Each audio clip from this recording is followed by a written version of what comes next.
Hello and welcome to Season 2, Episode 51 of One Man's Opinion. Today I am reviewing Adrienne Kennedy's Ohio State Murders, directed by Kenny Leon and starring Audra McDonald, running through February 12th at the James Earl Jones Theater at 138 West 48th Street in New York City. I was asked to talk about the violent imagery in my work. I started my freshman year in the fall of '49. There were 600 girls. 12 of us were blacks. Professor Hampshire, you wrote in my paper you wanted to see me. It's brilliant.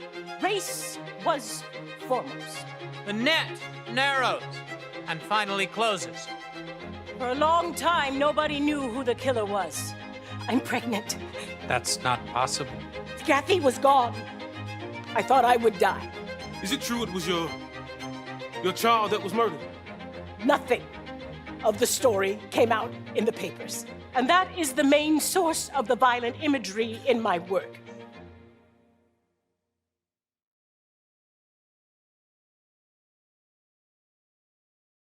Originally written in 1991, this is Ohio State Murders' first time being staged for Broadway, which is kind of a travesty because, though yes, it is very dependent on the story being told in a past tense first-person narrative form in a way that reveals most everything that is going to happen pretty early in the play, it is a gut-wrenching story of racism, sex, and violence. Audra plays Suzanne Alexander, a writer who is giving a lecture, and she responds to criticism on why her stories are laced with graphic depictions of violence. She goes forward by telling the story of her early college life at Ohio State University in and around 1950 when she enters the university hoping to become an English major, something no black person has done before as the department was still practicing racist policies, not allowing black students to take more than a couple classes, and if they wanted to major in English, they had to take an extra entry exam that white students weren't required to take. During her freshman year, she meets the young Professor Robert Hampshire, who is white, played by Bryce Pinkham, who takes an interest in Suzanne that goes beyond the professional. Their at-the-time taboo affair produces twin daughters, the subject of the murders. The pregnancy doesn't do any good for her reputation at the school, as she is expelled and ostracized by her minister father as well. I'm not sure why some critics were hailing Ohio State Murders as suspenseful. There really isn't much suspense in the story. Suzanne tells us who the killer is early on, so it's no surprise when the girls are killed who has done it. There's no mystery here to solve. The heightened drama comes from us as the audience knowing more than Suzanne does, at least Suzanne from the 1950s.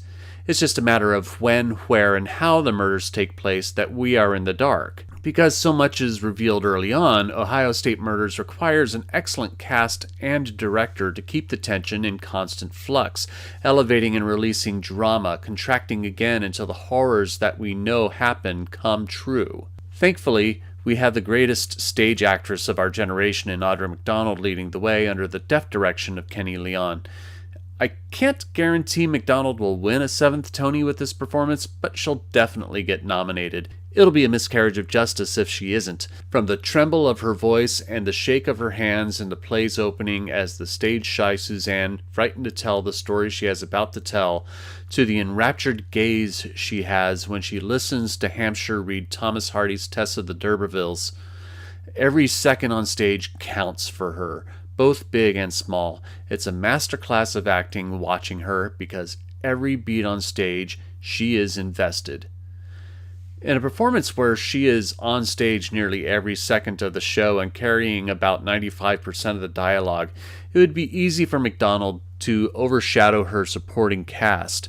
But another mark of a phenomenal actor is knowing whose moment the scene belongs to and giving them that moment. When she has her scenes with Mr. Fitzgerald, who plays her would-be fiancé, David Alexander, Fitzgerald is given his moment to shine as he delicately maneuvers with McDonald in handling one of her daughters.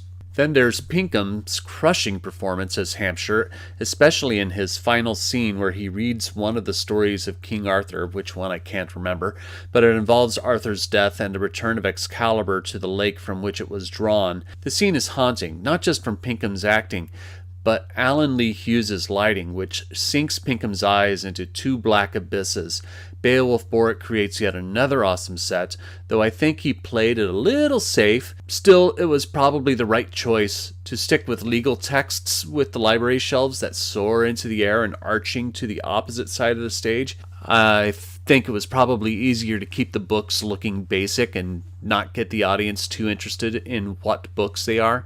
The real star of the set, though, is the upstage wall, which depicts the ragged ends of torn pages of a book that separate and close as necessary to depict thematic projections by Jeff Sugg. In an article in the December 2022 issue of Playbill with Audra McDonald, it says that Suzanne is based on Adrienne Kennedy's real experiences while attending Ohio State University. How much of these events actually happened to her or someone she knew, and how much of it is fictional, I couldn't tell you. Either way, Ohio State Murders is a harrowing tale of a young woman battling racism, abandonment, tragedy, and death. She is alive 40 years later to tell the tale, but the scars she bears remains. And sometimes old wounds must be revisited, if not for her, then for others to see what horrors there have been so we may not repeat them again. But I am only one man's opinion, so be sure to leave yours in the comments below. If you want to see Ohio State Murders, I'll leave a link in the description where you can get tickets. You can support my channel by liking, sharing, and subscribing, and click the notification bell to be alerted to future reviews.